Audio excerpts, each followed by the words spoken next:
Hey everyone, welcome back to the BCF podcast. Byrd, Craig Farnan. Thank you for the feedback and thoughts on the first episode. We want to hear more. Byrd and Craig in particular shared some really deep, really important stories, and we want to keep talking about the racial inequality, the issues of the day, and really give perspective on it, keep discussions going.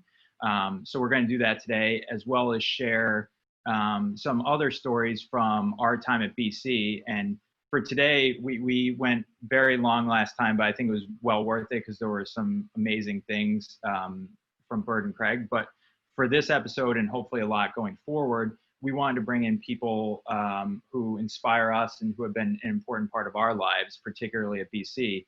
So no one better that we could think of than Mr. Uka Agbai, who joins us from.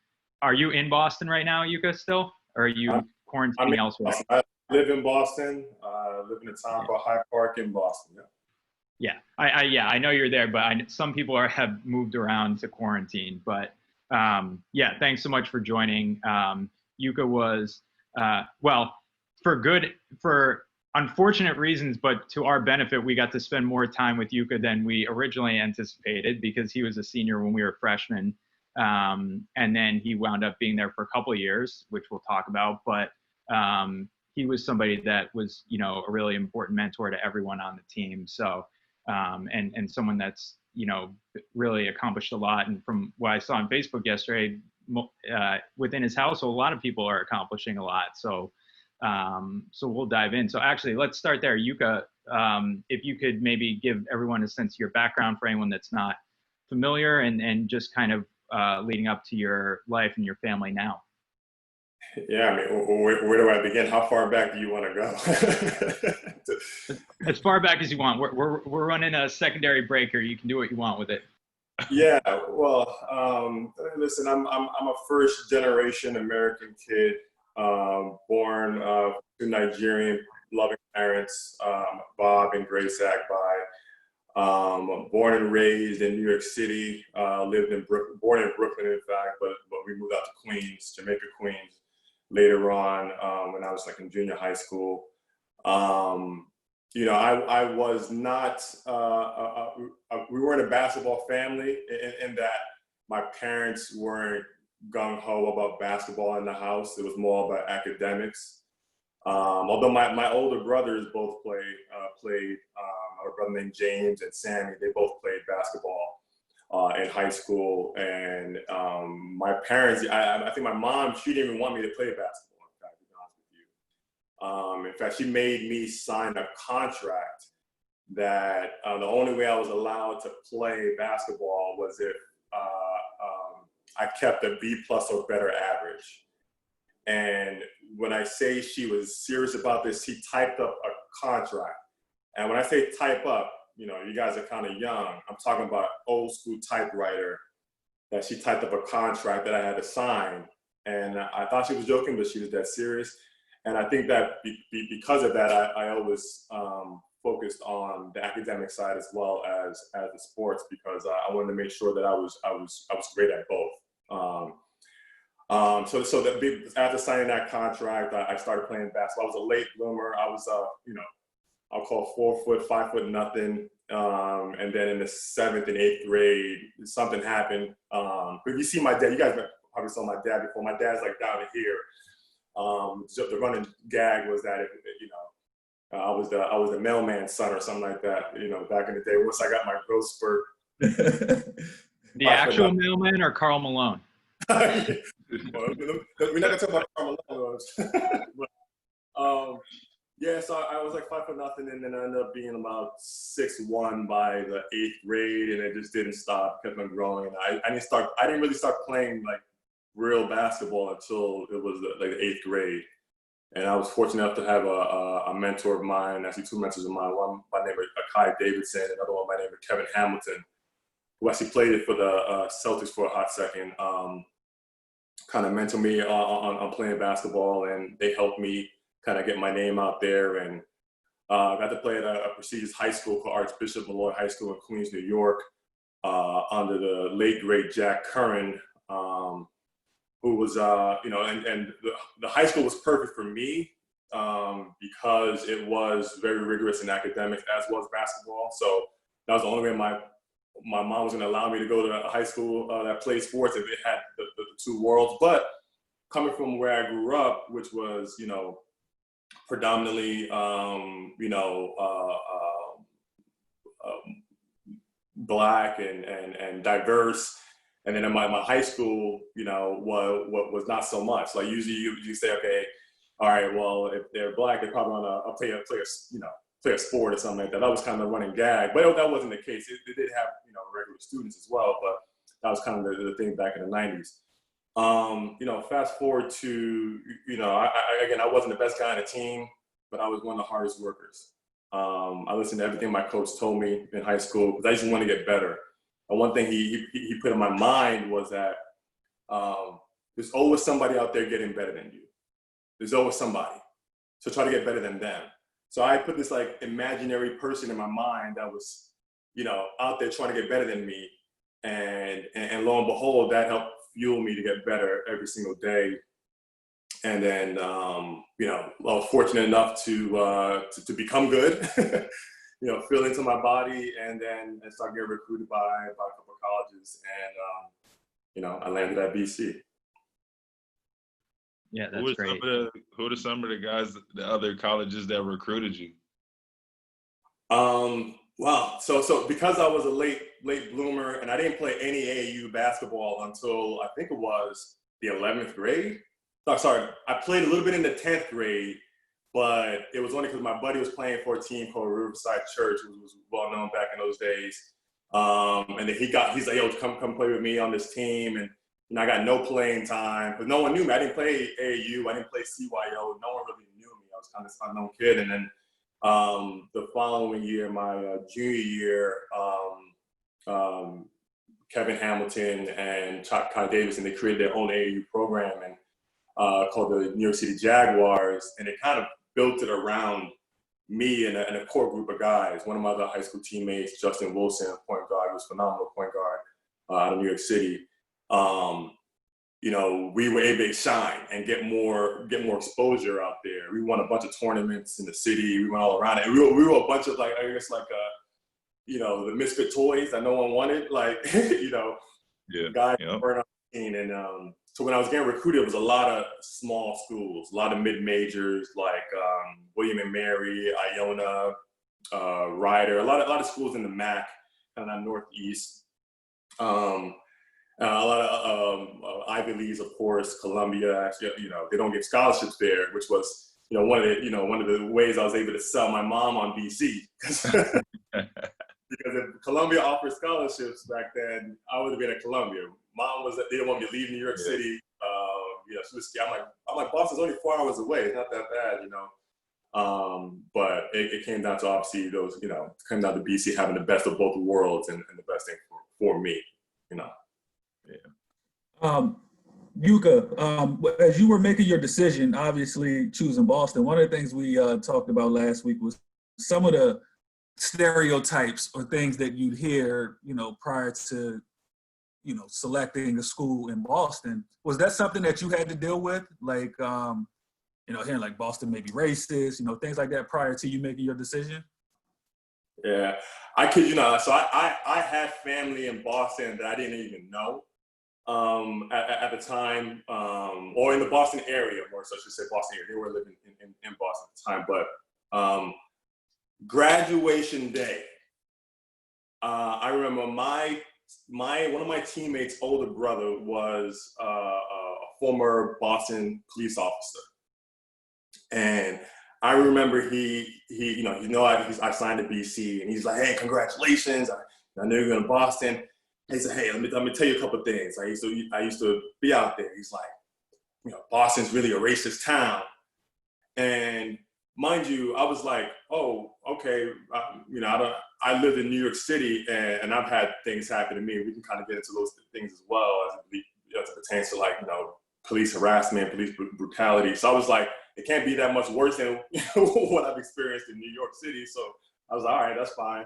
And then I remember one time he told me, whatever you do, don't go to Southie. That's all he said.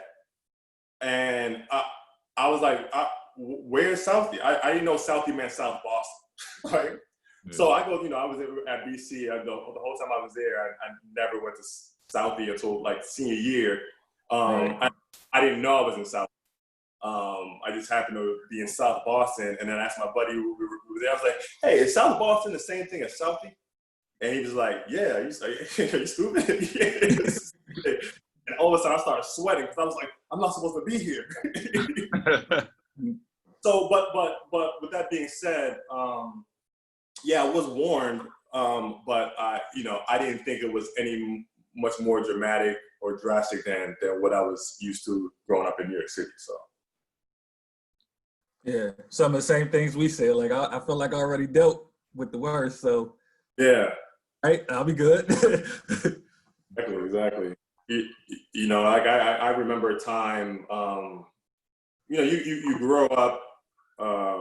You're taught like make sure you trust the police. You go to the police. You have and I remember my first interaction with a police officer wasn't a positive one. It was in middle school, and I think it was in 7th grade, and it was during recess, and two undercover police officers came on school grounds. I didn't even see them coming. They just pushed me to the ground, and I couldn't catch myself, so that the pavement caught my face. So my face caught the pavement more so, and my face was jacked up. They're handcuffing me. They're picking me up, and fortunately for me, someone ran and called the assistant principal, Mr. Beachman. I still remember like it was yesterday, and he was like, well, "What are you guys doing?" And they were like, "Oh, he fits the description of a drug dealer." Guys, I didn't know what drugs were. I knew what Robitussin was. I didn't even know what weed was back then. You know what I mean? Like, and I grew up around some stuff, so I'd never seen the stuff. Is what I'm trying to say. And I'm freaking out. And then, filed the complaint, nothing happened. Mind you, I grew up there. This is during stop and frisk in New York City was heavy in the 90s. And you gotta understand that that's my first interaction with a police officer. So fortunately, I had good people around me, because I went through a time where I thought something was wrong with me. Like, I thought I did something wrong. Like, why else would a police officer handcuff me and rough me up? There must be something wrong with me, right? And that wouldn't be the last time. That would just be the first. But I've also had great relationships with police officers and had good experiences with them as well. So I always want to let people know it's not police officers are not a monolith, just like Black people aren't a monolith. Yeah. So outside of, we talked about this last week a little bit too, but like outside of law enforcement, which is obviously in being highlighted right now, have you had other experiences with right now they're talking about like the Karens, right? Like people who are just profiling you, who are not law enforcement, that are just like on the street and they see you and you're, especially you're a physically strong guy as well. Have you had, experiences like that?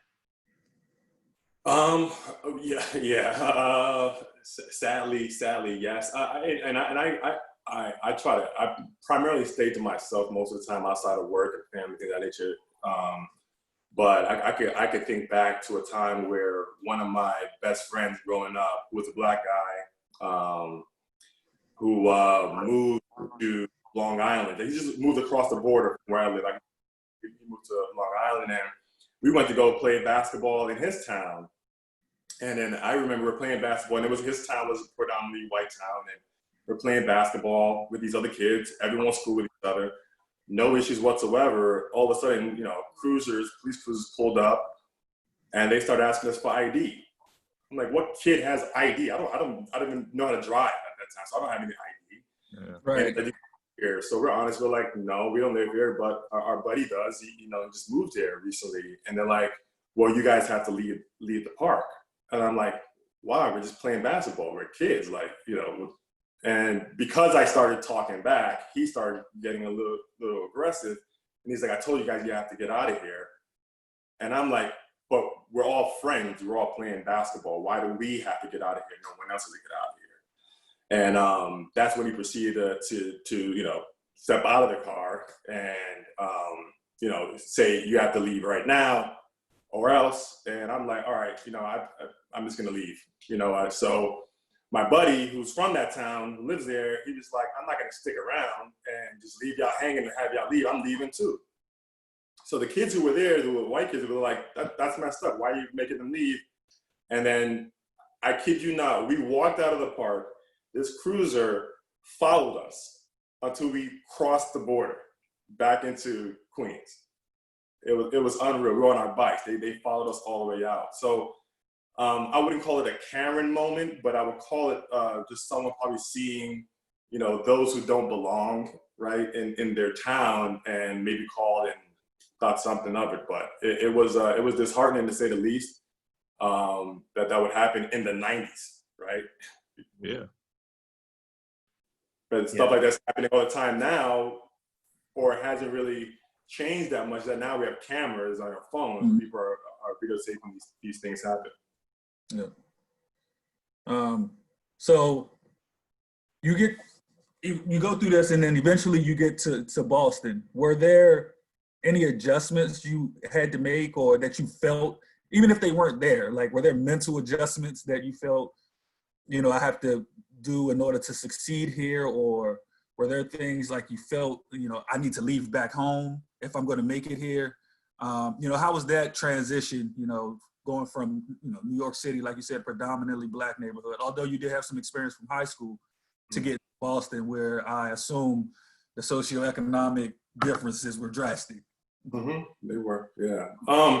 I think that 4 years going to Archbishop Malloy did help. It did shape me, because, you know, it doesn't matter where you live in the United States of America or anywhere around the world, because I played basketball all around the world. Knowing where you live is going to be 100% one thing, right? Mm-hmm. Like, so even though I grew up predominantly, you know, Black area of Brooklyn as well as Queens, it wasn't 100%, right? So I did have interaction with people, Asian people, in actuality, I hate using the hyphenated Americans. I'll be honest with that. I think we should get away from that. Because if I was born here, I'm American. And if I pay taxes, guess what? I'm American, right? So, but those 4 years did help shape me and prepare me for what was to be, you know, my time at BC, which obviously we all know it. BC was predominantly a white, you know, more white students there than anything else. But I always had a strong belief that you put me anywhere in God's green earth, I'm gonna do just fine. So I don't care if you drop me in a remote part of India, I'm gonna do well. I'm gonna figure it out. So coming to BC, I felt like I was gonna succeed, and I also felt like I had to succeed. You know, if I had to succeed not only for myself, but I had to succeed for my family, for my parents, of course, who not only struggled to raise their kids, you know, but also the fact that they came from Africa with nothing in their pockets and came to America to help make a better life for themselves. So I couldn't complain about me going to a, you know, I got a meal plan. What am I gonna complain about, you know, at BC? So that was my mentality. I was gonna strive no matter what. Yep. One thing you touched on, if you don't mind me just going back into, I would like to hear your thoughts on the hyphenated Americans, and like kind of what's your thought process behind that, and you know why you feel that way. Yeah, I've always felt that it's you know, the reason why you have so much, you know, of this issue when you view someone else as different or as other, right? Mm-hmm. So you think about it. If I was to ask you, think of an American right now, you most likely think of a handsome, strapping white male, right? Most people would do that. But then you hyphenate it, right? You look at you got Ryan, right? but most other, you know, ethnic groups, you put a hyphenated. You put Black American, you put African American, you put Asian American. You always put this hyphenated American.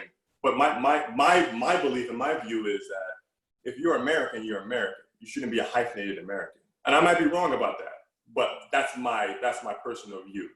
Yep. I think you'd have more unity if you viewed, at least, if you don't want to talk about a global world, and talk about America as it is, you can't continue to call somebody else a Black American or white American like they should be an American. Right. Yep. Like it taints them being an American by having that hyphen right Exactly. there. You know what I'm saying? I totally agree with that though. And one of the things I've always felt about this, and we get into it because we've played, in different countries and things like that. Whereas some of these other, Asian Americans, or some people may identify as Latino American or Polish American, whatever the case may be, they're able to get dual citizenship. Whereas me, as just a strictly African American, like I don't necessarily, I'm sure I have descendants, but not ones that I know. So I can't apply for a citizen in Africa. Like it doesn't work like that. So why am I getting this tag? Like I've always thought that, because if that was the case, I'd still be playing and making money as an African dual citizen somewhere. But I can't do that. So why can other people do that, but we still have to identify as that when we can't get citizenship anywhere else but America? Yeah. I mean, like marry somebody or something. Fact of the matter is that you are an American. You're an American. Right. That's how it should be. And I mean, there's some ways I guess you can work around it, but I feel what you're saying because it gets very difficult. Like I know some people who have like dual citizenship, but it's only because they play a sport for the country or something like that. You can't just automatically say, hey, I want a different opportunity. I want to see if I can go get a dual citizenship since I know my bloodline runs through maybe that country or something like that. So it's weird in that sense because it's just like, well, you want me to play basketball and bring money into the country, but like, how come I can't just do it regularly without having to play a sport or something that's always going to bring that different type of revenue, you know what I'm saying, into that country or whatever. That's the part I think that can be really confusing. It's only if I can do something for you, then you can allow me to be part of that dual citizenship, Yeah. Right. Yeah. And it's weird. Here overseas, I got dual citizenship. My parents are from Nigeria, so I always had an American passport my entire life, and it wasn't until my first year overseas because I knew that I wouldn't count towards that slot for an American, because back then you could only have 2 Americans per team.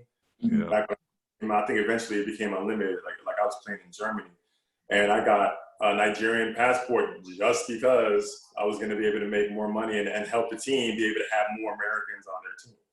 Right. And another thing, like if you actually people just look just like us, like in France, if you ask them, they say they're French. Like Exactly. There is nothing else behind that. Like they're French. There's no hyphenated French. I mean, you might say that as a descriptor, right? Mm-hmm. Like you can't get away from describing someone, right? But like as a nationality, you wouldn't put like or saying someone's a Black American or a Black Frenchman. Like you just say they're French. That's how they. Right. I mean, we were in France as a family last year, and we noticed that we were just like, wow, everyone's just French. Mm-hmm. Yeah, better way to distinguish us would be to call you guys above 6 foot Americans. Speaking of, so we talked about this a little bit last week, but you mentioned Germany. You played abroad. What were your experiences like in Germany and anywhere else that you played in terms of racial inequality or how you were treated or just living in the country in general? Because you are a man of the world, so. Yeah.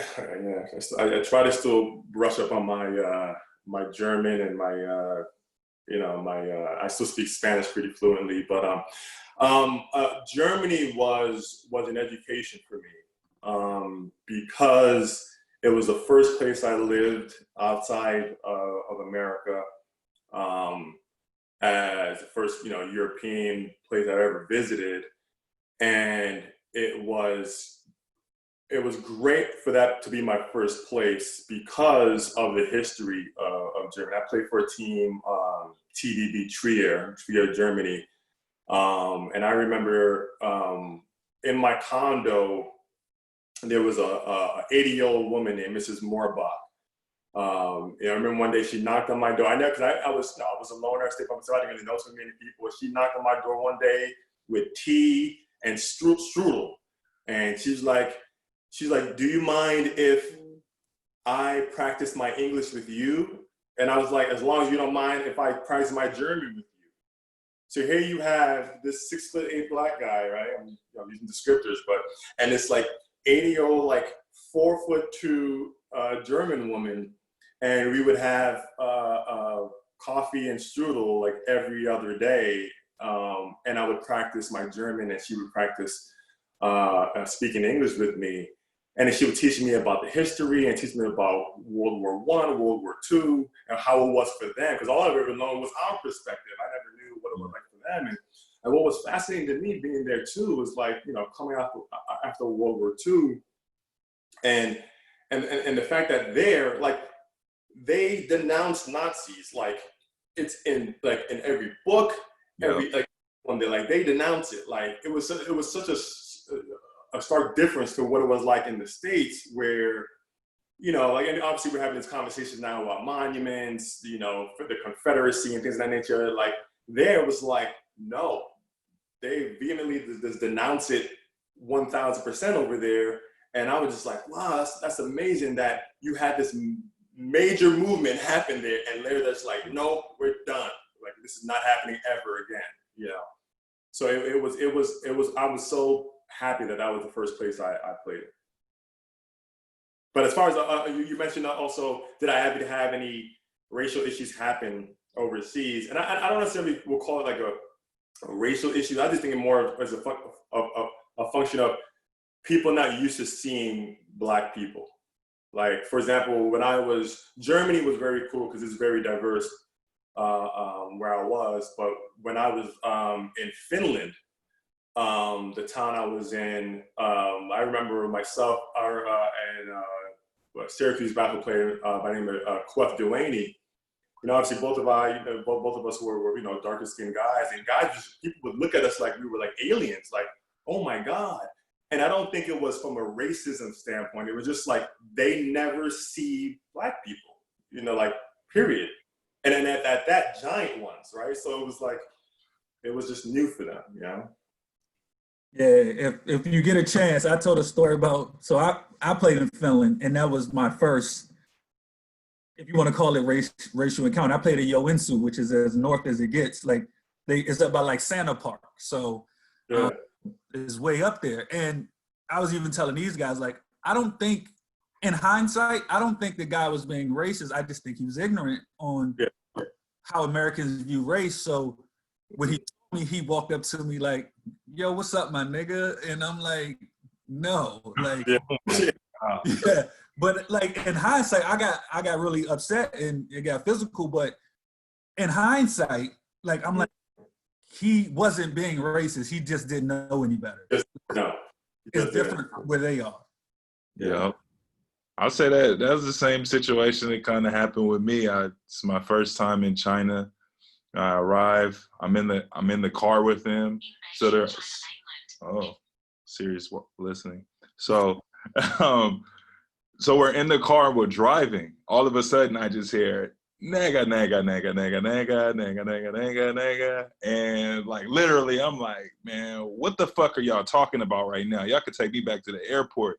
Like this is some bullshit. Like I was in full rage. Wait, can I spoil this one? Because my girlfriend is from China. They were just saying what? They're just saying, yeah. So they're like, they get so red and they're like, no, it doesn't mean that. I had the same reaction the first time. I was like, because it just rolls up. It just rolls. It's nigga. And it's like, yo, I'm standing right here, bro. Like, y'all really being disrespectful like this? Like we about to get down. Just like, no, just means we're just thinking, so I definitely, some things, it's just weird, but it's just like, how is that nigga? To me, you know what I'm saying? Because I'm coming from a place where it's been so much hate, so much war in between, us being different from everybody else. And to them, it's something totally different. Yeah. There's a I'm blanking on who said it, but there's a code I live by actually. it's called seek to understand, then to be understood, right? So you seek to understand. So in your case, right, you didn't understand that nega means right? So your first thing is you're understanding your pain from that word, the way it's said in America, but you didn't understand them as that, no, that's not what it means here, right? And I think that's actually the reason why I've been having a lot of conversations as of late as it pertains to race, is that, like, the fact of the matter is that you need to have these conversations, because if you don't have these conversations, you're not going to know. Yeah. You know what I mean? Like, you're never going to understand what it's like fully for a Black teenager to be harassed by a police officer day in and day out. Like, you may not understand it as a white person who maybe grew up and lived in, like, let's say Wellesley. I use that area as an example, right? Because they're not stopping frisking, kids in Wellesley, right? But in Brooklyn, New York, that was the norm. You know what I mean? In Queens, New York, that was the norm. So when people just dismiss, your pain and dismiss the experiences that we have had, instead of saying, hey, you know what? Let me get an understanding why people are saying Black Lives Matter versus just saying all lives matter really quickly. Like, understand first, because if I had this conversation with I'm used descriptive, but white gentleman about the whole all lives matter, Black Lives Matter, and why it's wrong to say that all lives matter when someone says Black Lives Matter. Because if you truly believed all lives matter, it should be very easy for you to say Black Lives Matter, because that Black is a part of all, right? So maybe you should understand, wait, why would you say Black Lives Matter? What's really going on? What's the issue there? Before jumping off and saying, oh my God, no, all lives matter. Like, everyone knows that. So. Like, you could been dropping knowledge since we got on campus, man. I love that saying. I'm gonna run with that one. Like, that's something I'm gonna use, like, just in life, because I do think, like, with a lot of these conversations and a lot of the things that you see, because a lot of this stuff isn't going to necessarily happen to your face. Even these conversations, like, no one's really going to get super disrespectful, right? But I think, like, when you see people interacting via social media or things like that, it's just people not willing to hear what the other one has to say. And everyone's arguing their point, and you see these threads, and it's like, dude, y'all just talking in circles. Like, no one's getting their point across. No one's trying to understand the other person. You're just trying to, like you said, I'm trying to make you feel my pain versus understanding where maybe you're coming from. I'll give you a good example of that, the whole online thing. And as you guys know, like, I go on Facebook once a month. I like a bunch of people's baby pictures, and they just got married, and I get off. I just go online and just let people know I'm still alive and I'm still here, and then I get right off. I don't even have an Instagram. Troy's been trying to get me to get on Instagram, I don't know, for like over 2 years now. He's like, yo, you got to get on. I'm like, nah, man, I'm good. But I remember it was a buddy of mine on Facebook. This is I think it was after maybe after Michael Brown got shot in, was at Ferguson, I believe. And he posted on Facebook. He was like, I just don't get it. Like, if you just comply with the police, you listen to the police, and just be a good person, like, you wouldn't have any issues, right? And then I see, like, everyone's, is agreeing with them and saying, like, yeah, like, all lives matter. So I viewed it as like, you know what? Let me allow this to be a teachable moment. Instead of me just being, what people tend to do is be upset and then say, I'm just gonna not be his friend anymore. I'm just gonna, like, end that. And I know people were ending relationships over the last election, all that kind of stuff, whatever. And I was like, you know what? Let me make it a teachable moment. So all I did was I wrote on his thread, I said, if you think I'm a good person, based on what you said, if you think I'm a good person, give me a call. That's it. Because if I was to go online and start typing back my issues and what I really wanted to teach him and to show him, it would be lost. So we had to have a real conversation. I kid you not, within 5 minutes, he gave me a call. And he's like, I hope you don't think what I wrote was racist. I was like, whoa. The fact that you think what you wrote was racist speaks more about you than what I'm about to tell you. So let me ask you again, do you think I'm a good person? And he said, yeah, UK, you're one of the best guys. You're a good dude. Like, yeah. I was like, I just want to make sure we're clear here that I'm a good person. Because based on what you said, I want to show you why what you said is kind of false. Because it's not the reality for everyone to just be a good person and just comply. So I gave him some of the, not all of them, but all the different instances in my life that I had negative experiences with police officers growing up in New York City. And he's just like, man, I'm sorry, I can't believe that. And I was like, you didn't do it. You weren't the one that handcuffed me and belittled me, in a New York City train station and made me sit down with people pissed. And I see my classmates who are white walk by and see me handcuffed and sitting down in a pissy train station. You didn't do that. But what I'm trying to tell, what you did do what you did was very insensitive, and it's ignorant because you think it's that simple. It's not that simple for everybody. It may be simple for you, but it's not simple for all of us who are good people who just want to go about our lives and do good things. But because of our complexion, we have these issues that happen. Yeah, I think that speaks a little to some of the stuff we talked about last week, and as far as how even your own, not perception of yourself, but perception from others change as you get successful. Like I said, like we talked about last week, to be honest, my worst encounters came from the ages of 12 to 17. That was like worst encounters with the police. When I became a Boston College guy, like, even though everybody said like in Boston, this was gonna happen, that was gonna happen, that never happened. Like, I felt, I'm not gonna say protected, but like I was viewed as one of the good guys now, like, and then when I became after Boston College, I go to play pro, and now my attire is different, my car's different, all that kind of stuff. And again, like I've had some run-ins, but nowhere, near where just when I was 13 years old, walking from the rec center, just on my way home.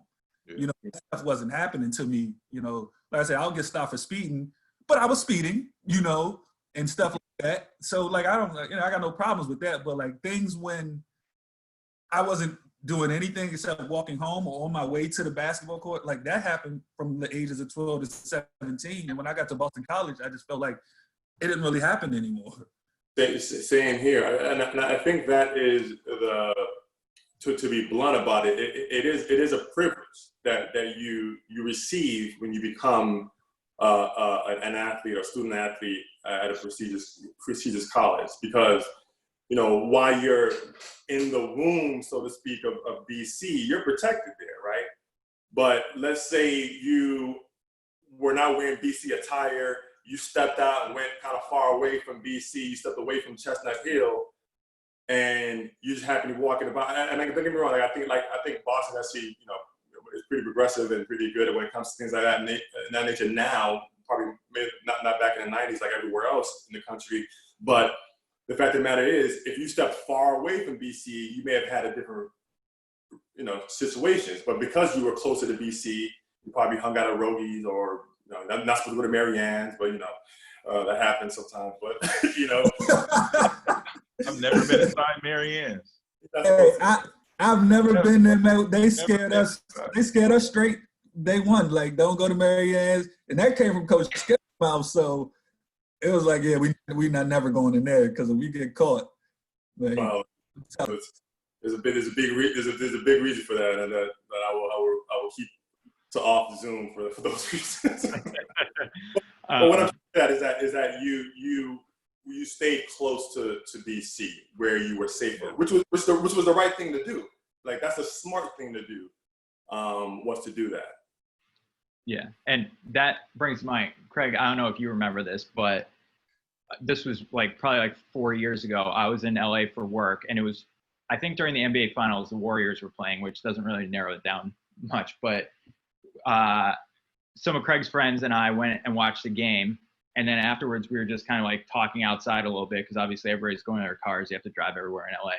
And everybody was standing around for a few minutes. And at some point, somebody was like, maybe we shouldn't be standing around here. The police might come or something. Craig goes, oh, it's okay. Farnon's here.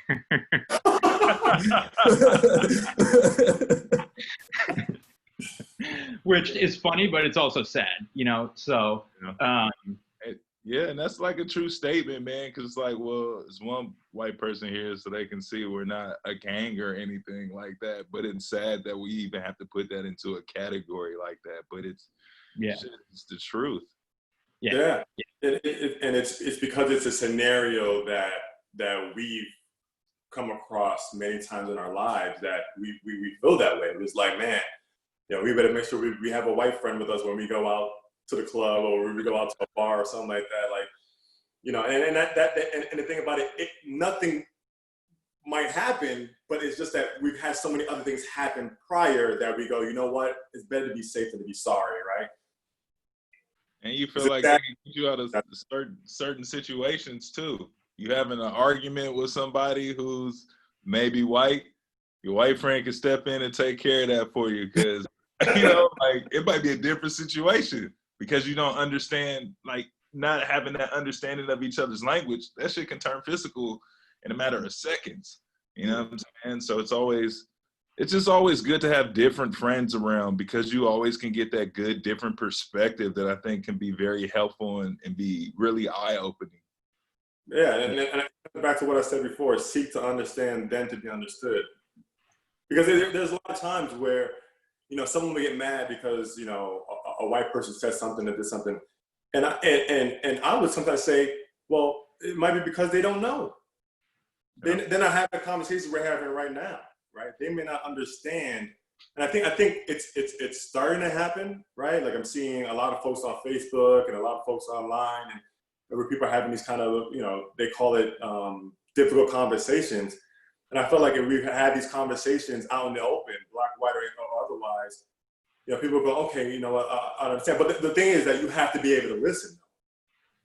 I can talk to them blue in the face, but if you keep telling me, nope, that ain't happen, you never got beaten up by a cop, nope, I can't believe it, nope, we're going nowhere.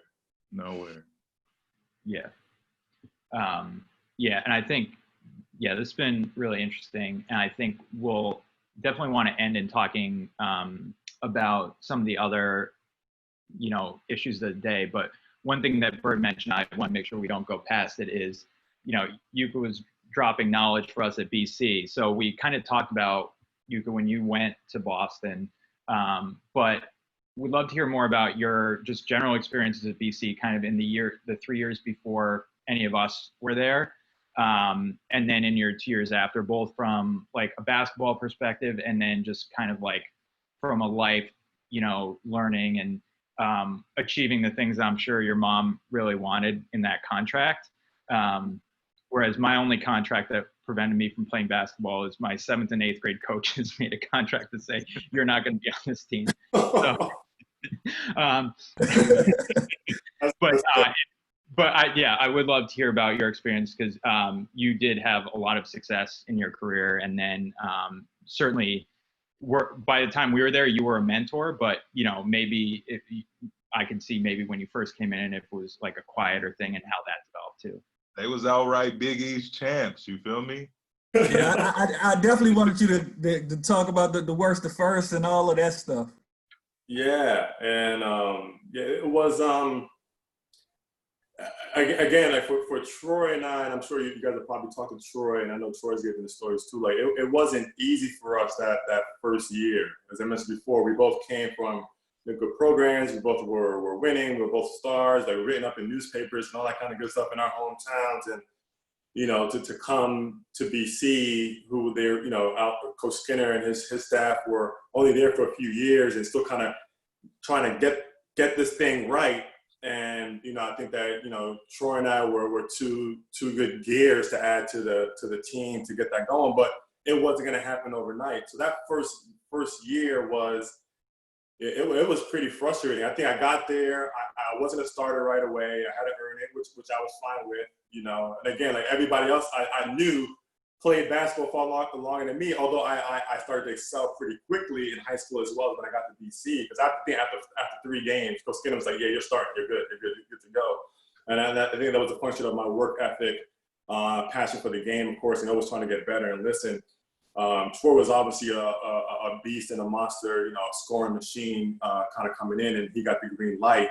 You know, Coach Skinner gave me the yellow light. I was struggling, but he did allow us to play, right? And that's all you ask for when you come to a school. Like, you know, you don't ask for guarantees. Like, you know, one of the things I loved about BC, even prior to coming there, like, the coaches were like, if you work hard, you'll get some playing time. And that's all I asked for. Like, you know, I don't want anything given to me. I want it because I deserve to be here and I deserve to be on the court. So I earned it through practice. Practice was grueling. Everyone was fighting for position to get more playing time, and I eventually got it, I think, after 3 games. But we didn't win many games. I think our first year we won, I think, maybe 3 or something like that in the Big East, something like that. But the thing about it what was great was that when we did lose, it was how we lost, though. Because we didn't lose like losers. Like, we lost and we put our head down. We just try to learn from those losses. And I think that carried over to the next year, because the majority of the guys on the team in the 2001 season were back, right? I mean, we lost Mike Kahn, who was a great mentor of all of us my freshman year. Still talk to him to this day. And Dwayne Pena, you know, who was a walk-on an earnest scholarship, worked his butt off and became a captain. I mean, those things, you know, helped Troy and I our freshman year. But I won't lie to you. And I talked about this at Troy's jersey time. And, like, I remember Troy and I would look at each other, because we lived together in Upper, and we'd be like, I was like, yeah, you leaving? And he'd be like, yeah, you leaving? We were asking if we were going to transfer. And we both decided, nah, we're going to be dedicated to this, because we're in a place where we can showcase our skill, where we're getting playing time. So the playing time wasn't the issue. It was more so just trying to figure out how do we get over other teams. And I think that the trip we had that summer after our freshman season to Europe, we were playing in, I think it was Switzerland and France, and we all got to gel together. Kenny Harley, Kenny Walls, John Beerbaum, Nick Dunn, you know, kind of these core group of guys from before Troy and I got there. We kind of figured it out, and we decided that we were gonna have, like, weekly meetings, no coaches whatsoever. And I think I instilled that to you guys, because you guys started doing that, you know, even after I left, and it just became something that really, like, we created rules for ourselves. We always became like the Detroit Pistons. We made like a no layup rule. Like, someone tried to come down the lane. Like, you remember the Big East was tough. You know what I mean? Yeah, a bunch of big bruises back then, and we made rules for ourselves. You know, if guys were going to go out, for example, going off campus, you know, go to an off-campus party, you going anywhere, you're rolling together. Like, you're not going by yourself. You're rolling deep, right? To make sure, not only to protect each other, but to make sure no one gets out of line. If you're by yourself, you might, and something jumps off, you have nobody to protect you. That's one thing. But if someone's out there and they're acting out on the team, you want to make sure your brothers are there to tell you, hey, listen, let's chill out. Let's go back to the dorm. Let's chill. So we made those rules, and it worked, because that sophomore year, man, we were hungry. We were out for revenge, and it just clicked. Yeah, and it's crazy just the way, like, you speak about these guys and the mystique. And I don't know if guys really understand the impact that they truly have, because you mentioned guys like Harley and Pena and you know, and all those guys, and Xavier Singletary too, another guy. Yeah, we never played with those guys, and like Kenny, we never played with them. But I feel like by the time we got there, like, you know, don't come out here soft. Like, you can't hardly do that. Like, you know what I mean? Like, X wouldn't do that. Like, you know, so. I still got bruises from Harley from, you know, scratching me in practice and stuff. He used to have the longest nails too. I remember that. Yeah. And when I was a senior, we were seniors in high school when you guys went to the Big East, but it was more so how you did it. And you know, it's funny, I talked to Coach Skinner recently, and he says, like, I never talked to you guys about being tough. Like, I never wasn't, but through the things we put you through every day, by having hard set rules, like, no, you can't catch the ball off the elbow or things like that. You better fight to get it at the elbow or you can't play. Yep. And, you know, just by instilling some of those things, it was like, you know, this is how it's going to be. We're not compromising for anything. And that, like you said, you guys started it, but it created this bad boy mystique around Boston College. Yeah, man, I mean, if someone could find the videotapes of our practices, oh man, back in those days, like our freshman, sophomore year, I kid you not, Troy would probably say the exact same thing. Our practices were harder than any game. Harder than any game. Definitely that sophomore year. Our practices, man, with Ryan Sidney too, those were battles. Those were battles back in the day. So the game seemed easy to us. I'll be honest with you. When we were playing, because one, we had that mentality that we wanted revenge, and two, we were already beating each other up at practice. We were like, oh, ain't nothing for me to beat up and make an open for. It ain't nothing. Yeah. And that's one of the main things I like, because while what I hate is people who will do that in practice, but you won't do that like to somebody else. Game, yeah. But for us, it was like in the games, you're gonna get it even worse than what I would do to my teammate in practice. Exactly. Yeah. So that was one thing that we created, was just accountability for each other, right? If anybody was slacking, and usually it was me, because I was the one that knew how to, speak to everyone without having emotion with it. Not that I was like a robot or monotone, but just not to, to make sure that person understood without it being an argument about it, right? Right. It just told them that the plain facts of what they're doing on the court is incorrect. Here's a better way. Or what they're doing off the court is incorrect. Here's a better way, because I can see where you can be. I can see the future for you, and I want it to be better for you. So just hear me out on this. And I would try to do that a lot of times with, the guys on the team. And what do you, so you obviously had that success, and then eventually as you think it's your last year, these two guys show up, and me, but less so me. So what do you remember about these guys and everybody coming in then, and how it was to be like a rising senior? Yeah, that year you guys came in was bittersweet. Obviously sweet because you guys came in and you were able to contribute immediately, but obviously bitter because of the neck fracture that I had, the neck injury I had that season. And I was coming in that year like, I'm about to go to the NBA someday. I'm about to work my butt off. I'm gonna play ball. But the very least play ball overseas. Like, I was already ahead from a class credit standpoint. I think I actually on paper graduated my first semester of my senior year. Like I had all the credits. I think like I was gonna take like intro to like basket weaving or like intro to cooking or something like that the second half of the year, just like a team. But that the neck injury happened, and I think I was averaging at that point like 15 or 16 points, like 6-7 rebounds. Like I was doing well the first couple of games, and then obviously that happened, and it was the reason why I say it was bittersweet, because of you guys coming down. And I still remember the day when I came back from the hospital. I'm not sure if you guys remember that, but it was hard to even look into your eyes. I think I looked at Byrd. At Byrd, you had a tear in your eye. And that's when it hit me. Like I was like, I'm gonna come in there and be strong. I'm gonna try to pump you guys up. Say, let's go. Don't worry about me. Don't worry about me. Be fine. And I looked at you, and I looked at Craig too, and I saw like you guys had tears in your eyes. And I was like, I was trying to just try to stay strong for you guys, and just like and then all the emotion kind of came out. Like, don't worry about it. We're gonna make it happen. You guys are gonna be good this year, and I'm gonna be back. Don't worry about it. And I just said that year I was gonna be an assistant coach. Which led me to end being an assistant coach later on in my life, but it opened up the game, and I became actually a smarter basketball player when I got hurt, because I was watching the game and studying what it's like to be a coach, and studying what it's like from an administrative standpoint, and just learning the multiple facets of being a college athlete and what college sports mean. It was an education that year I was out.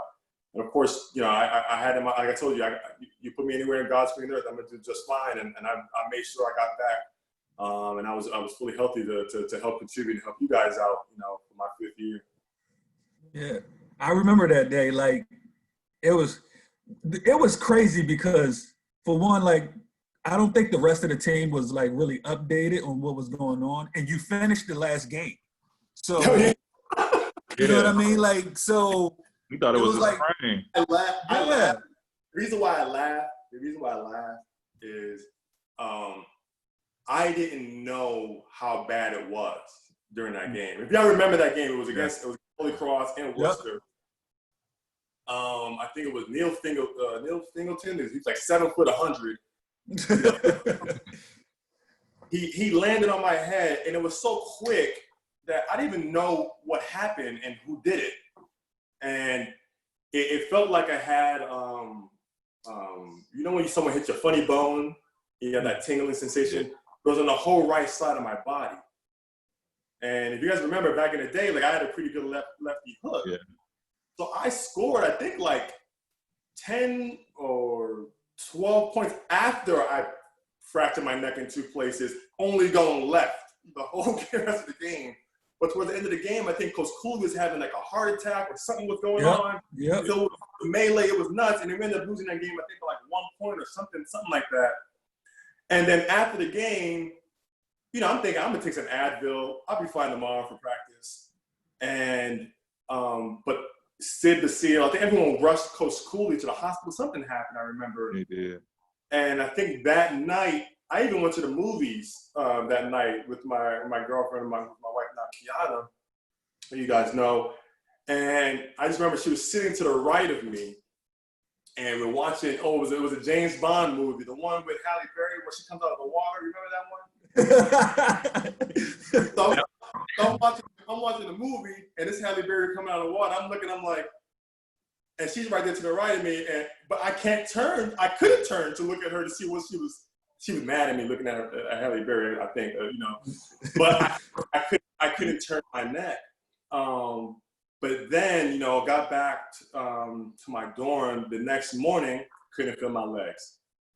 Mm. So whatever happened to me just got worse and worse overnight. And I remember my roommate at the time wasn't there. Derek Knight, you know, phenomenal, you know, all-time running back at BC.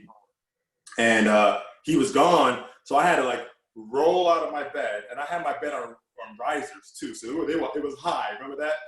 Mm-hmm. And I rolled out of bed. I had a military crawl to my phone, and I called Sid, and I said, "Hey, whatever happened to me got worse. I need to go to the hospital. I can't really feel my legs." And the feeling of my legs came in and came out. And then they got me to St. Elizabeth's, and that's when they did CAT scans, MRIs. I think I talked to 7 different doctors and neurosurgeons. And now I won't belabor you because it's a longer story, but pretty much I had one doctor tell me, "You're done for the season. That's it, and you may never play basketball again, and you may never have kids." I'm like, "Yo, like, you normally supposed to say, 'Hey, I got the good news and the bad news.' He just came at me, just punched me with haymakers to the face, like, 'Nah, you're not gonna have kids. You're not gonna walk.'" And I'm just like, once he left, I ain't gonna lie, I was by myself. I broke down crying. I was like, I'm in the hospital room by myself. No one's there, no friend, no coaches, nobody. I'm just like, I can't believe that's gonna happen. Then they ran another test on me late at night. They would check on my you know, the feeling on my legs to see if it was coming back, and it was coming back. They ran another MRI or CAT scan or whatever, and then another neurosurgeon. He said, "Listen, I got good news and bad news." And I was like, "Yeah, that's what y'all should have did the first time." And you're done for the season. And I was like, "That's no different than what the last guy just told me." And he's like, "No, but I think if you follow everything I tell you to do, I can get you back on the court by next year." And that's all I needed. That little bit of hope he gave me, he's like, "I think I can get you back." He said, "I think." He didn't say I know, he said, "I think." I said, "Okay, doc, we're good." That was it. You don't tell me anything else. And as you know, I had the neck brace for about 5 months, I think it was. Slept with a funny pillow. And I was in that weight room every day. I wasn't allowed to lift my arms above my head for about a month or so. And I wasn't allowed to lift a weight. So, obviously I lost a lot of weight, got skinny. Yeah. Super duper skinny. And then once I was allowed to start working out and shooting and everything else, I just said, I'm gonna just try to get better and get better. And I remember by that summer, everything like really felt good. And I was like, I'm ready to ball again. I'm ready to get out there. Yeah. I remember you coming to the locker room that day you talk about. And like I said, because we weren't prepared. And then in my lifetime, like, up until this point, for one, I hadn't really seen a serious injury. Like, none of my friends had like tore their ACL or Achilles, or like that. So to see you walk in with a neck brace on, I'm like, yo, it's over. Like, and this is Uka. Like, you know what I mean? This is my senior. Like, I'm learning everything from him. I'm, you know, you and Troy at the time, and it's like, what we gonna do? And at this point, like you were saying, when you first coming in, I'm not even really. I'm in some time, but I'm not playing as much yet. So I'm just like I'm, you know, it was Troy and Ryan there. So I'm like, you know, if I could learn from them and Uka, that was my goal. Like, I just wanted to get in. Like, when my people see me, like, at least he played. You know, that was kind of my goal my first year. And then, like, that happened. And I'm just like, what are we going to do? Like, how are we going to figure this thing out? Yeah. So like this, it changed our class forever. Because just from my standpoint, I'm playing behind you and Nate. I know I'm getting a good amount of playing time, but it's like I'm learning a lot of stuff from you. You know what I'm saying? Because I felt like you've been through it the most. And as far as like your tenaciousness, being aggressive after rebounds, knowing your positioning in the offense, like I watched all those things, you know what I'm saying? So like when that happened, it was just like, you know, big bro's kind of out. Like this is kind of like messed up because I'm gonna be honest, we had a good ass team. Like looking back at it today, it's just like we would have made some noise in the tourney. Like if Syracuse wins, well, if we have you, we're somewhere around there. Yeah. You know what I'm saying? So it hurts seeing how that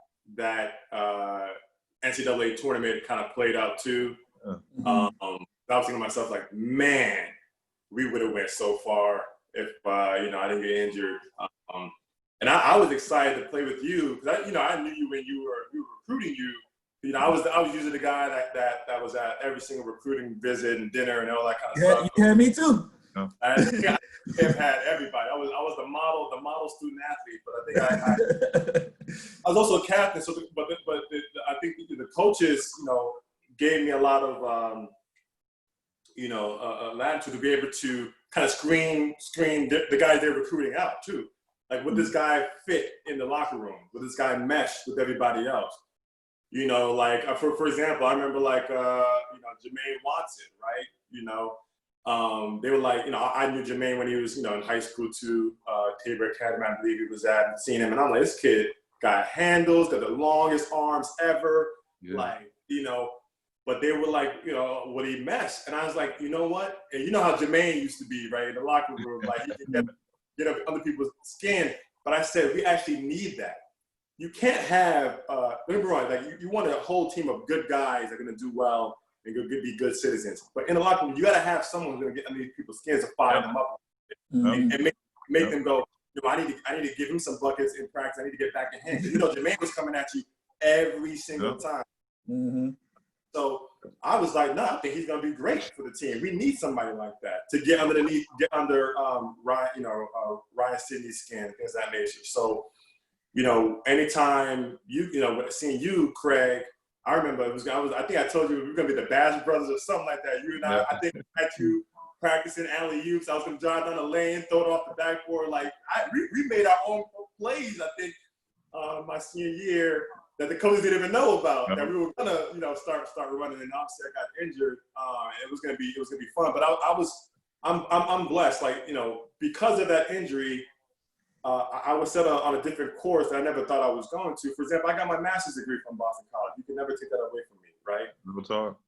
I had an opportunity to help you guys out, mentor you guys up, and obviously you guys excelled and did well. Not only when you were in the Big East, but when you went to ACC, y'all had that same kind of mentality that I said that we had my sophomore year, where it was like, it's revenge. I don't care who it is, we coming after you. And when y'all were the newer team in the ACC, and I think people kind of like, oh, who this Big East team coming to ACC? I remember they were talking trash about BC. Yep. I mean, like, nah, we're gonna destroy y'all, and y'all did. So it was, you know, I'm not trying to say it definitely was not all me. It was, you know, obviously the coaches, the support system we had there. But I thought I was a good, you know, piece to help you guys, you know, kind of continue to excel. And I hope I did right by you guys. You were a great leader, you know what I'm saying? And you were one of the big reasons that why me and Byrd became the leaders that we became, you and Troy, you know what I'm saying? And it was just due to you. I mean, I don't even know, like my first game that you go away, I have 27. I don't have 27 if you ain't there, like just being honest, because you gave me the pep talks, you know what I'm saying? Yeah. I still remember talking to you first game, Yeah, I was gonna say, just to highlight you guys' skill set, like you guys are running 4-5 ball screens when that was like, what are you doing? Like back in those days, that was like, what are y'all doing? Like, but our coaches put in a 4-5 ball screen, and it was like either side, like, you know, y'all would run that. And then Georgia Tech started running it with Chris Bosh. Yeah. But y'all were like the first two doing it in a time where like now you see it all the time, right? But in this back then, it was like, what are you like? What is this? And like you said, it was like pick your poison. How do you want to die today? How do you? Craig, because what's going to end up happening is one of us is going to get the ball. You know, obviously Craig was the rhino. He's going to go straight through you. You know, he had a jumper. So it was like, pick your poison. Which way you're going to go? And then obviously having talented guards like, you know, you, Troy, you know, Ryan, like, and Jermaine, of course, too, when he came in the game too, it was like, y'all can just take it to the rack too. So those components together was just beautiful. You look on paper and you would think this wouldn't work. I'll be honest with you. Because if you look at the average height of our team, I think it was like 6 feet or 6'1" was the average height of our team. So a lot of the teams we played were bigger than us. Were bigger than us, you know, back in those days. Yeah, I would say from a selfishly, that happening to you was huge for me. You know, I know you don't take any, you know, parts of that, but for me and my growth, because going on to what happened the next year, where obviously we were planning to lose you, we were planning on that, losing you and Troy, but then the Ryan thing happened. Now imagine that happens and you gone too. Yeah. Right? So for me, you know, knowing that I wasn't going to be the 20-point per game guy, I learned how to communicate properly. Like we've had conversations of, hey man, you can't get on him like that. You have to talk to him like this. Exactly. This person, like, yeah, you might can just say what you want to him. You know what I mean? Like he don't care. He don't care. But just how to deal with different personalities, different guys in the locker room. And again, at this time, I'm a sophomore, so technically this still ain't supposed to be on me. But you know, I learned it, you know, by still having Uka there, and this happened in the summer. Like, you know, you got to talk to this guy like that, and like I said, without you being there, like, who do I learn that from? And then now, you, like you said, I'm talking people not understanding me, I'm not understanding them. So I definitely needed you for that extra year. I know that doesn't help you in your career, but it was definitely huge for me as far as my growth and like being a leader and feeling comfortable being vocal, like, and when I needed to be, like that was huge for me. Yeah, when you're thrust upon to be a captain or a leader, even if you're not a captain, you know, label captain, but just be a leader. Like you have to be able to have those qualities to be able to know different types of personalities and know how and what to say and when to say it too. You know, and it comes back to the whole thing I said before, like seek to understand, then to be understood. Because the way I talked to you was very different than the way I talked to Craig, or the way I had to talk to Jermaine, or you know, the way I try to like, you know, get Ryan Sidney, you know, back in the fold just sometimes, or Andrew Bryant. Remember Andrew Bryant as well, who was a real phenomenal shooter, you know. And I was trying my best. I wish, you know what's funny? I wish I had another year, because you know, not to talk about other players, but Ryan C was one of the guys. I was like, that kid is going to the NBA. I just like, he skill wise, he's going to the NBA. Like there's no way about it. I've never seen a kid who was that strong, huge hands, can jump, could rebound. I mean, what was he? Was he six? Was he even 6'3", 6'4"? No, he wasn't 6'4". He was 6'2". Yeah, he's like 6'2". Yeah, I remember one game he out rebounded me. I was like, where the hell did you come from? But like, I knew it, but I tried my best. I swear, I tried my best to like And I was like, man, just stay focused on this. But, you know, it is what it is. You can't help everybody sometimes. Yeah. But I still love them. I love all y'all my brothers, so I always try to help y'all out no matter what it is. I don't care if it's on the court or off the court. And I feel like that was another year that was possible. Like, we could have been in the championship. I mean, we were still right there, losing to Georgia Tech by like 2 points. Say we beat him, we kind of go to the championship, because who else? Yeah. It was a straight line, I think. I could have sworn to the championship had we won that game. Or at the very least, I know we would have made it to the Final Four and beyond, yeah. Yeah. But everything happens, like I said before, like, or, you know, I shouldn't say everything happens for a reason, but you have to find the meaning in what happens to you more so.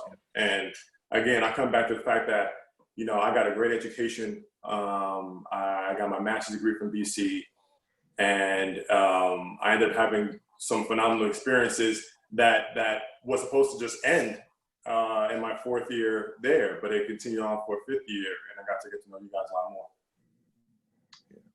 You had a party. You threw a party for me.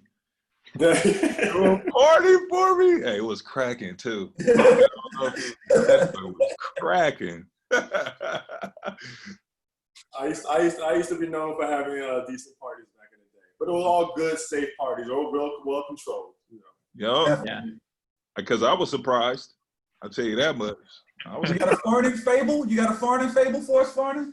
I was just going to transition into that. So Byrd had the very good idea that each episode we should do a Farnan's Fables of me telling like a funny story about somebody.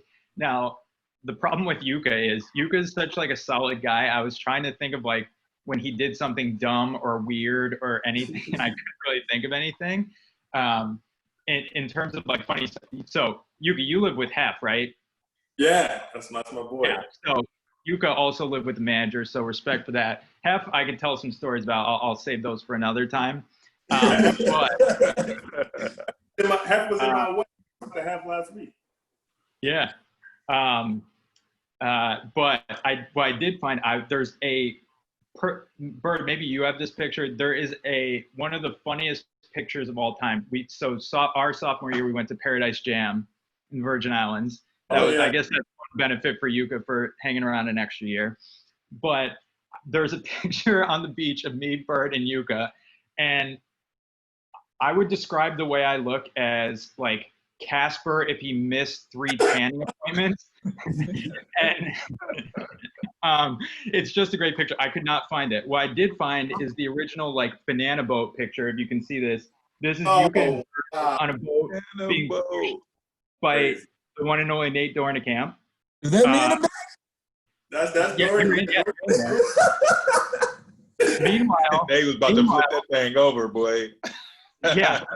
And I think you're afraid of that because here's Craig just standing on the beach.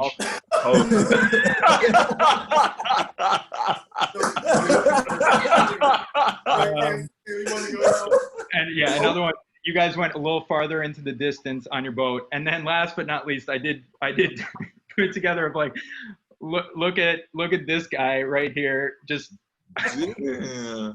that was probably a couple hours after I had to go off site to go do your laundry in like a hut with a laundry thing. I think you must have used SPF 1000 that day. Yeah, I do remember. I remember we're at the I won't say I didn't see you guys do any drinking. I was allowed to drink there because of the drinking age, and like nobody cares. So I just remember being at the bar, and Bob Ryan was there, and he had like the opposite Irish reaction to me. Like he got like really red, and I was just getting like whiter and whiter. But it was yeah, that was a fun trip, and we won, so that was good. So yeah, I didn't have any crazy stories. Like I feel like in most of these, it's gonna go back to like asking the person like, "Hey, do you have a favorite Coach Skinner story?" I'll let you answer that if you want to, but that's always a fun game. I wish we'd have had a drink though. I ain't even know that. I would have had a nice pina colada.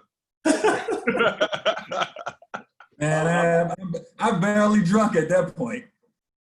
Yeah, I did too, but I was like, yeah, I think that's why I think I had like a pina colada or something. Yeah, but I was it was a virgin pina colada. That's what it was. Yeah. So yeah, that was the Farnan's Fable. I will try to find that other picture for a future episode because it's quite funny. But yeah, so that was good.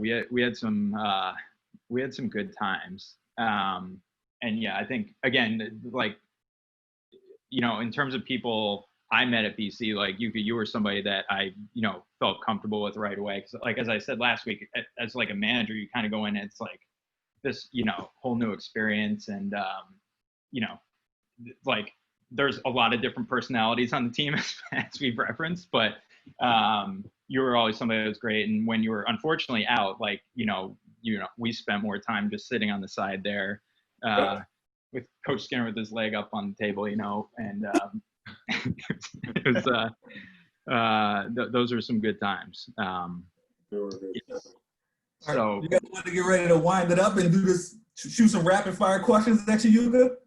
Yeah. Hey, let's go. All right, so I'll start it off. With the NBA considering returning, do you think it'll take the attention away from some of the social movements that are going on? So I think the reason why you have such a grand movement right now, and you're having, of course, like these uncomfortable conversations so people can actually get to know each other, is because people are working from home. You can't really go out as much as you used to with coronavirus. So you're forced to focus on what's really going on and what current events are really going on. Like people aren't so much focusing on, you know, what's going on from a Desperate Housewives. I don't know what's on TV these days. I read more books than anything, but or what's going on with, you know, on VH1 or TV. They're focusing on the issues because it's affecting them more now, right? So if sports, you know, what was back, you know, namely the NBA, it would divert some of the attention. But I think that, you know, the NBA and the players there, for the most part, they've done a decent job as far as bringing attention and awareness to some of the issues and the plights that are still happening in America. So I think that even if they were to come back to play, and it's not my place to say if they should or they shouldn't, I think everyone should be safe and smart about this thing. This, you know, COVID-19 is not a game. But I know people who've gone through it and it's not fun at all. But it would divert it a little bit, but I also think that they could also heighten the message more too. I mean, you see what's going on with the NFL, right? The NFL now all of a sudden is like, yeah, we want to kneel too with you, like all of a sudden, right? Like, which I find is kind of slap in the face, kind of interesting, but it would, I think, heighten and amplify the message if the players and owners of the NBA choose to, which I think they have done. And I think that's big too, because I feel like what you said with the NFL, it's kind of messed up because it's just like we should have more owners talking about this more than anything. Like, yeah, you want to hear Goodell and his message, but I think it'll mean more if these owners came out and started talking. You know what I'm saying? And I think that's what the pressure is right now within the NBA. What are the owners going to do? You know, to try to figure out something to help to the cause versus just being quiet. Yeah. Like the way I see it, no one at any large company or business, you don't hear, they don't ask what the janitor, his thoughts on something. They ask the CEO, right? They ask the main guy who's overseeing the organization. So I agree with you on that part, that they should be top down, not bottoms up. Absolutely. Absolutely. Yeah. And on the note of, you know, what should be done, like if knowing there's no kind of like magic wand, but say in the next like 3 months or so, in terms of things that could change, whether it be from law enforcement perspective, societal perspective, is there like a policy or some kind of change that you think is feasible in the short term that you would like to see put in place or considered? Yeah, like listen, I think, you know, police officers they have a very, very difficult job, day in and day out, right? The same thing with those in our military, armed forces. They have a very difficult job, day in and day out. And the notion of abolishing the police, which I don't think people are really saying that or really believing that, but that's kind of like been how things have been spun in the media. I think that training is obviously going to be key, but I also think that if you're not from a particular area and you're policing that area, you're probably going to know, you're not going to know what's really going on, the issues there, right? I always found it interesting that, like, for example, I grew up in New York City, right? I always found it interesting that someone who lived all the way out in, deep in Long Island is or someone who, lived in Jersey is being a cop in New York City, or someone who doesn't live in that town or grew up in that town to understand what's really going on. So I think that training is obviously going to be key. I think that actually seeing Black and brown people as human beings, that's why I come back to the whole thing. It's like, no, you're supposed to see that person as an American, not just as a Black American. And then also, I think that it has to be more of a community policing type of law enforcement, where it's that you work with the community. Because the majority of people in any community, and I believe this, I may not be right about this, but I think that they want the community to do well, right? They want the people in their town to do well. They want the kids in their neighborhood to do well and to come back and better that community. I think that's the case in every single hood in the world, right? I don't care where you are, because everybody wants their kids to do better. So, but if you can't, that can't happen if those kids and those people who live in those communities are afraid of the police, right? It can't be. Like, they have to be able to say, like, I want to work with the police. I think that the police actually, I'm a little bit different. I think police officers should get paid more, but just have more stringent, and strict training and rules, right? Like, for example, you wouldn't want me flying your plane, right? Because I'm not trained, right? Like, I want someone who's highly trained, highly skilled, flying my plane.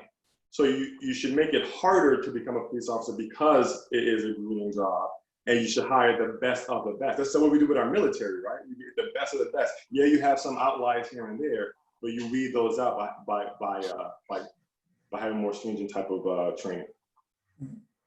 That's some of the same things I echo without, one of the main things I said is where I moved to, I didn't move from my childhood neighborhood till I was a junior in college. That's when my mom got remarried and all this kind of stuff. And then we moved to a different neighborhood. But, being in one place for 20 years, like, you would think I'm familiar with one of the cops who policed this neighborhood. Like, when I come home, like, somebody should be able to say, hey, that's Byrd he goes to Boston College. Like, if he's passing through, he's probably just walking to the rec like, he's not getting in any trouble. He's but I've had, like I said, my incidents have happened coming back home, when things happen. Like, I've been to school, I've done summer school, I got to go back home for 6 weeks because you guys know how it is. And, that's where you may run into an incident with the police and, like, who are you? And, like, I was telling these guys, like, now I got to explain this dude, like, I grew up here. I mean, I haven't been here the last 8 months, and that's because I'm doing something productive with my life. But, if you were from this neighborhood or, something like that, then that and not, like, approach me like a criminal, Yeah, there should be, there should be, I don't know how they do it, but there should be a rule where, like, you got to be from a certain zip code to police that area, like, or they're really close by, because it's the only way, because you're going to care about the community a lot more if you're from that community than if you're from somewhere completely different and you're just thinking, I'm gonna get paid $50,000 a year and then I get my pension if I just ride this thing out. You're not gonna care as much for that community. Don't get me wrong, some do. So I'm not trying to say do, but I'm just thinking to myself, like, that mindset is like, I'm not from here. I get $50,000 or whatever it is you get paid. You're just gonna ride it out till you get to your pension. Right. I think there was also, I was hearing something between like a protester and this Black cop, and the protester was causing a little bit of chaos, being that he was arrested, so he was trying to, move, shift out and try to get out of the situation. And the Black cop just goes, look, man, we're going to be doing this shit all day, man. Look, can you just get arrested so we can calm you down and then we can have a conversation about this later? But he's saying when the black cop had talked to him like that, it just totally calmed him down. Now he in the back seat, they're having a conversation, and in a few hours, he got let go. So it's just, you know, just having that right conversation, having that understanding, and not being if you feel like you're fearful in the position where these people are making you think about pulling your gun out, maybe it's not for you to be in that area. Because it's just like, what would make you want to do that unless somebody is really trying to threaten your life? Right. That's similar. There's a new video out. It seems like it's a new one out every day of, you know, we're all from neighborhoods. And if you know any neighborhood, like everybody knows their neighborhood like the back of their hand. There's a shortcut to get somewhere in every neighborhood, right? So these 5 or 6 kids who were 12, 13 years old were taking the shortcut through the store, and they're all being held at gunpoint because the police are saying they're trespassing. And it's like the entire neighborhood takes this route to go to the store.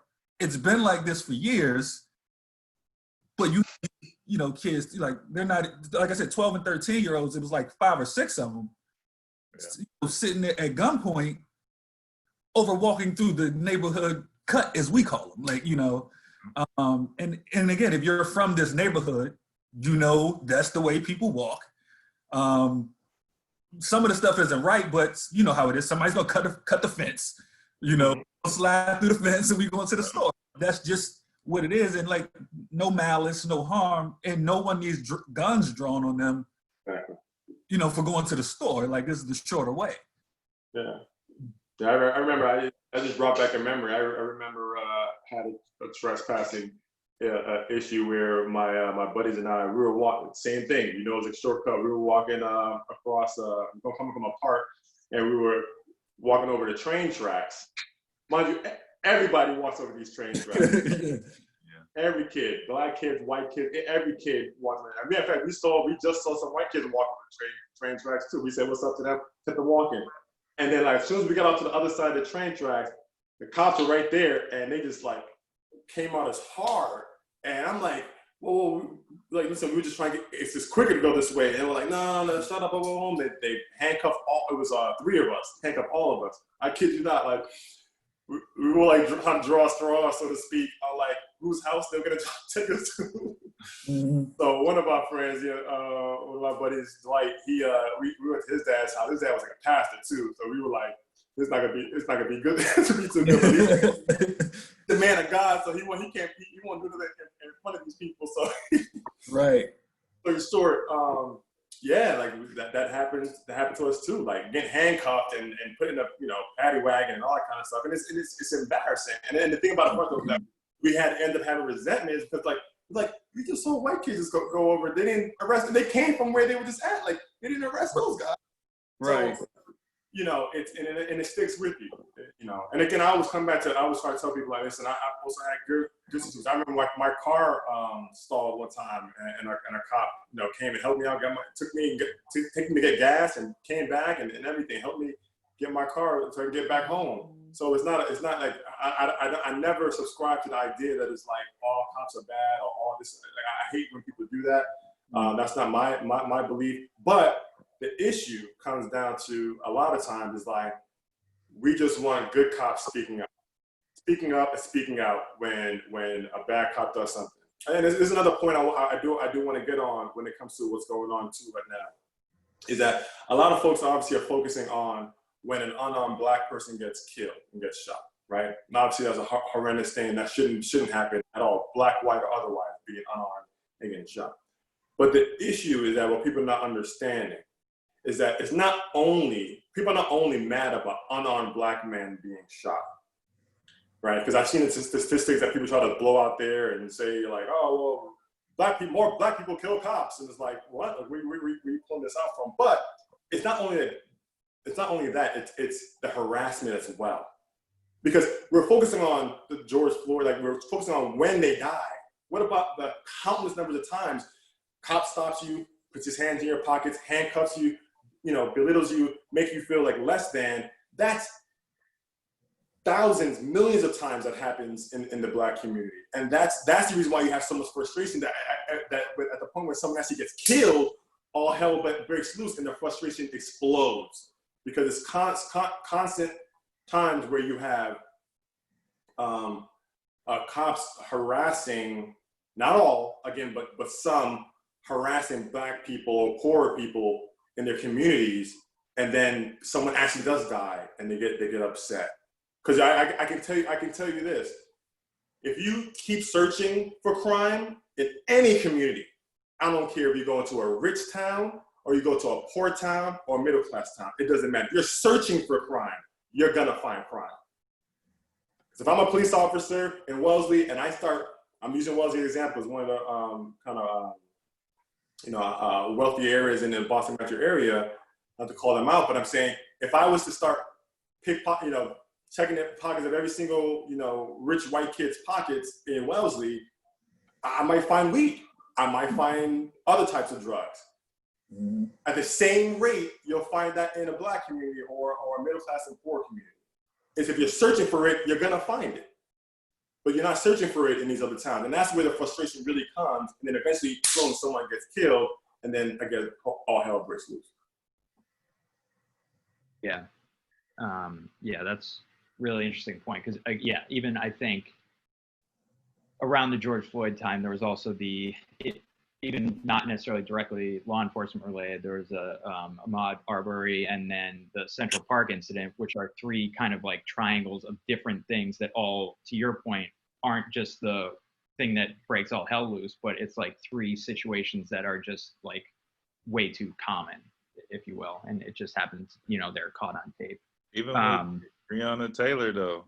Breonna Taylor. Your force sells in your home. And I know someone can say, well, that doesn't happen all the time. It doesn't happen often. But the thing about it is that it happens more times for us. And it's not only when someone actually died. I think everyone's focusing on that. Focus on the numerous amount of times of harassment and what that does to the psyche. Like, I'll give you a prime example. If I'm in my neighborhood, my old neighborhood, growing up in Flatbush, Brooklyn, and I'm being handcuffed for doing absolutely nothing, but my mother's friends walk by and they see me being handcuffed, guess what? Now they're gossiping, saying, oh, Grace Agbai's son, look what happened to him. What is he doing? I did absolutely nothing, right? And then my mom has to deal with that, thinking I did something. So think about what that happens to the psyche of a child who ultimately becomes a grown Black man. You're gonna have some issues with police. You're gonna feel like that you can't trust them. Yeah. I want to wrap it up. Yeah, I was going to say, I can only imagine, but I think those are really good points. And maybe to wrap up, as we did last time, I think it's good to wrap up, hopefully on a note of hope. So I guess, Uka, last thing would be, would love to hear if anything, in the past couple of weeks that's maybe made you feel hopeful for the future. And I know we didn't touch on it directly. I know you're not a big, social media guy, so you're not always putting your life out there, but just would love to hear for anyone that's watching, what are the things that are, making you happy these days? I know you have a great career, family, all that kind of thing. So what gives you hope and happiness these days? Can I throw in one caveat? Because you have a different experience than all of us as of right now. What also gives you hope as a Black father raising Black kids going forward? So I just want to throw that in there as well. Just because that's an experience as of right now. Yeah. It's heavy because, as a Black father, and I think every Black father ends up having that conversation, especially with your Black sons. My son's only 5, so he doesn't really know all the things that's going on right now, and I want him to stay 5. My daughter is 9, but she's 9 going on 19. She's highly intelligent and she understands it. And, she made a comment, I think it was about a week or so ago, and it just hurt me. It hurt me because she said, Daddy, why don't they like us? Why is it that white people don't like Black people? Why? I don't understand why. Because think about it, when you're a kid, kids play with Black, white, it doesn't matter. You're a kid. That's something that's taught. right? That's something that's taught either directly or indirectly, as far as hate and racism and things of that nature. So I said, I'm taking a day off today, just so I can spend time with her, just so I can give her, one, the love of a father, but also to give her hope that it's not all people that like that, right? Like look at your friendship, right? You guys have been friends with Ryan for over 10 years, right? Like, Hef is my Pat Heffernan is my boy. I talk to him all the time. Like, so it's clearly that's not the case. That's why I explained that to her, so that she doesn't go into the world with a warped sense that, because everything she sees on the news or everything she sees out there is like white people just hate her, and because of her black skin, she's lesser than.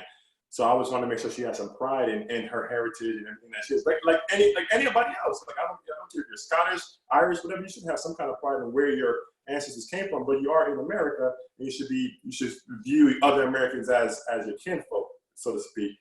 But I know that at some point, my 5-year-old boy, who's cute, Grayson's a cute kid. At some point, he's going to be a large man like me. He already got big hands and big feet, so I already know he's going to be tall.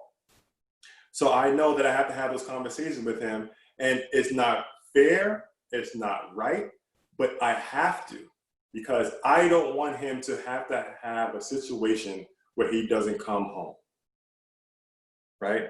And that could be either because of a police situation, or it could be a situation with hanging out with the wrong friends, right? So it goes both ways. And I have to have these kind of conversations that he'll be protected as a black man and be able to do so for himself later on. Something that someone showed me, and this comes back to the whole thing about hope. So I'm a little bit of a history buff too, but someone told me that roughly about every 80 years, you have this kind of man-made global type of big issue where things just kind of flare up, war or whatever it is, right? And I was like, really, is that true? So I would this is years ago, I always check what happened 80 years before.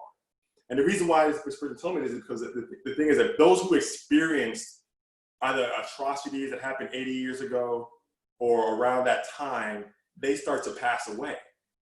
And unless you're understanding and knowing that history, you actually felt it, it's hard for you to really truly understand.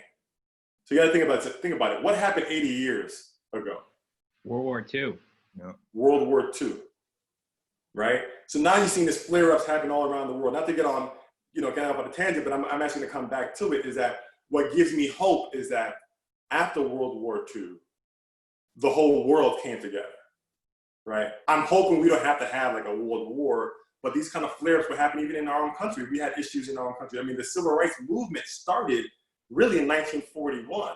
And you had black GIs coming back. Well, they fought with their, white brothers in the war, but they came back to the States and were treated like they were second-class, even third-class, fourth-class citizens, even though they fought for this country. Yeah. That's back in 1940s. And guess what? The civil rights movement happened. So my hope is that if history is going to repeat itself, I hope it doesn't repeat itself to the max or to the fullest as far as wars and everything else, is that at some point people are going to listen. And I think people are listening now. You've seen tremendous amount of response from companies and people to actually hear and listen and actually throw money at this thing, that we can actually really have lasting change. Yeah, that's a really interesting thought. And as soon as you said 80 years ago, I was like, yep, you're right. It was a bunch of stuff happening during that time too, though. The dropping knowledge, man. That's what he does. All the time. Yeah.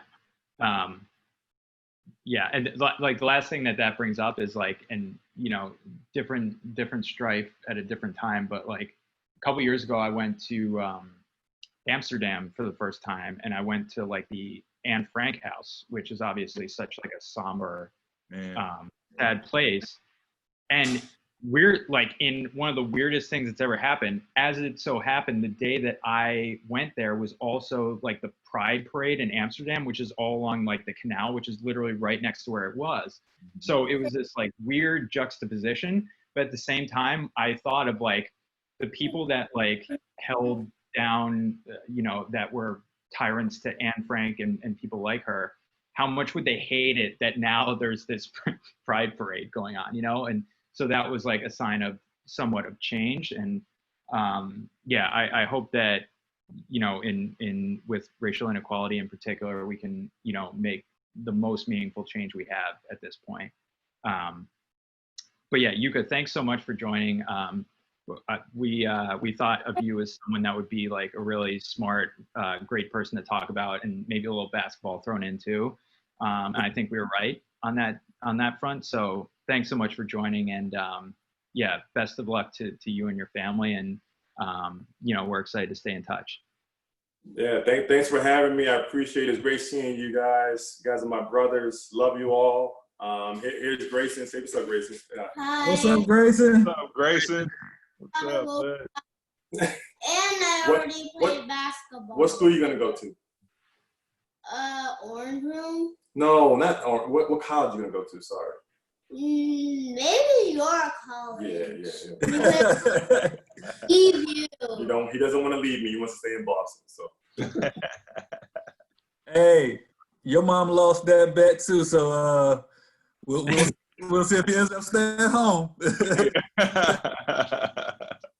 No, guys, I appreciate it. This was awesome. I like what you guys are doing. I think that they're having these conversations and bringing awareness, and it's just making sure that people get a better understanding where others come from, right? I think that, again, if we don't have the dialogue and we don't listen, nothing will ever change. So it's good to have things like this. I hope you guys keep doing this, and spread the word. And I think things will be back, not back. I think things will be better than they are today. Yeah, absolutely. Thanks for everything. Appreciate you, bro. Years, bro. Thank you for everything. Really appreciate you, bro. I love, man. I'm proud of you guys. I'm proud of all three of y'all, man. We got to set a weekend when we all heading back to campus. We got to set a weekend. Oh man, y'all told me today. I'll wear my BC mask too. We're gonna do this. Is it end of the summer or the beginning of fall? Is it around that time? It's whenever. Y'all let me know. I'll take y'all out. We got to see what happens with football. If we're allowed to have reunions by next year, it's our 15-year reunion, so maybe we can do that. It'll be my 15-year too. Yeah. Let's do it. Let's do it. Yeah. All right. Well, thanks so much, Uka, and we're excited to stay in touch, and definitely big things ahead for Grayson in his life too, and hopefully really amazing things. So thanks for joining. No doubt. We appreciate you and we love you, bro. All right, peace, brother. Love y'all, man. Yeah. All right.